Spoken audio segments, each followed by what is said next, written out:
Hi and welcome to the Jem Hawkes YouTube channel. I hope you're having a beautiful day today. For our video today, we're going to go back to absolute basics, beginners projects for jewellery with wire. I've made a little bracelet, little chain piece, and it's got some beads on one side, and I didn't have a clasp. So I made one for myself. I'm going to share a very simple S clasp with you now that you can choose to create in heavy wire or hammer a slightly lighter wire if you prefer. So I made myself a really simple chain bracelet, added some oversized jump rings, put on some gorgeous gemstone beads, and then found that I didn't have a clasp that matched my wire beautifully. So I made my own. And it's very simple to achieve. I have around about 3.5 inches of wire here.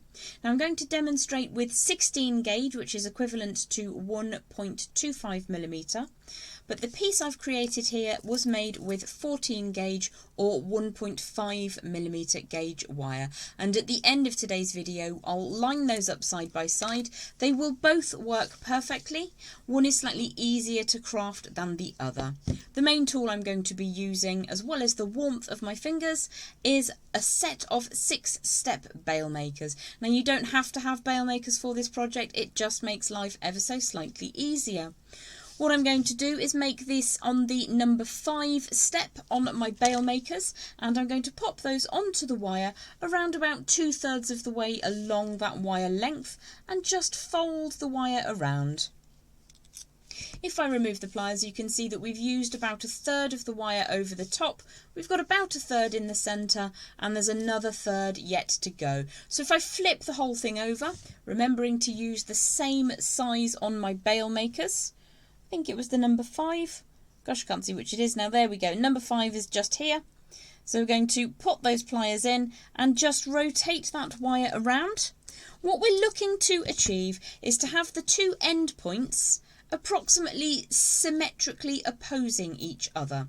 So you can see they're at about the widest part of the lovely pear shape or the U-bend shape that we've created. What we're going to do now is pop those bail makers out of the way and grab a standard pair of round nose pliers. Now for this design, we're just going to go very close to the tip of the pliers, very close to the end of the wire. Let me just show you that sideways. And we're going to rotate that outwards and away from the clasp.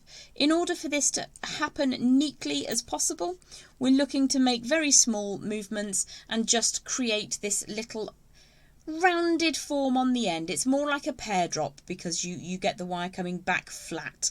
Now you'll see that that rounded form on one side has opened up. Don't worry about that. It is something that happens when you start pulling on the wire.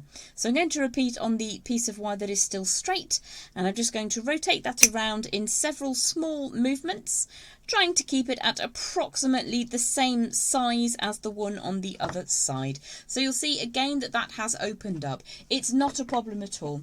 You may prefer to pop your bail makers back in, or whatever round form you're using, while you just close that back up so that the loop section sits against the main part of your S-clasp. Let's pop those bail makers back in and then close those up to the centre point. So all I would do at this point is just take a moment to refine everything, make sure that these two little pear shapes at either end are approximately the same, and also that everything is nice and flat. You can achieve this with a pair of your chain nose or any flat pliers, and all I'm doing here is just pushing the little loop against the larger section. If you find that there is a gap between the main section, let me just put my fingernail in here, there's a gap between the main section and your end loop. The way that you can fix this issue is to very gently lift the design so that it separates. The small side is ever so slightly above. We're going to just close that so that it sits over the centre of that S-clasp, and then you can push that back down by hand and you'll see that there's no longer a gap between those two passes of wire.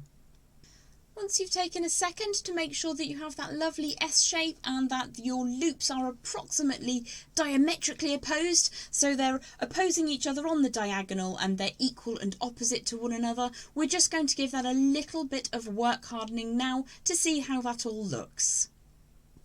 So after a little light reforming, I've made sure that everything is super flat and everything sits smoothly as if it's between two panes of glass. And what we're going to do now is give that a little bit of extra strength. So I have my chasing hammer and mini block, and I'm going to support the design like so.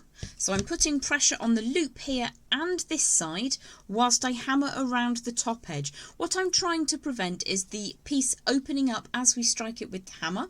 If it does open up slightly, don't worry.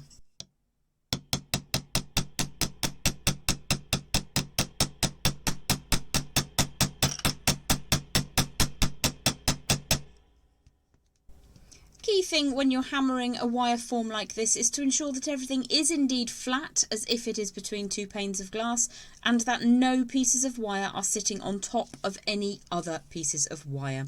So I'm going to do the exact same thing but on the other end now. So I'm pushing in this direction and this direction with my fingers as I strike down on the curve on the outside.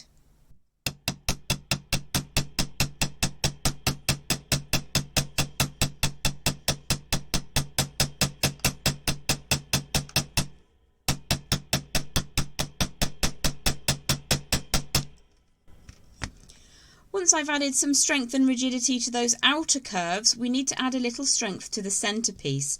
Now at this point, because we've added some strength to those outer arcs, we should be able to strike down without too much spreading on the central wire section. However, if it does lift slightly apart, don't worry, we can re-sight that.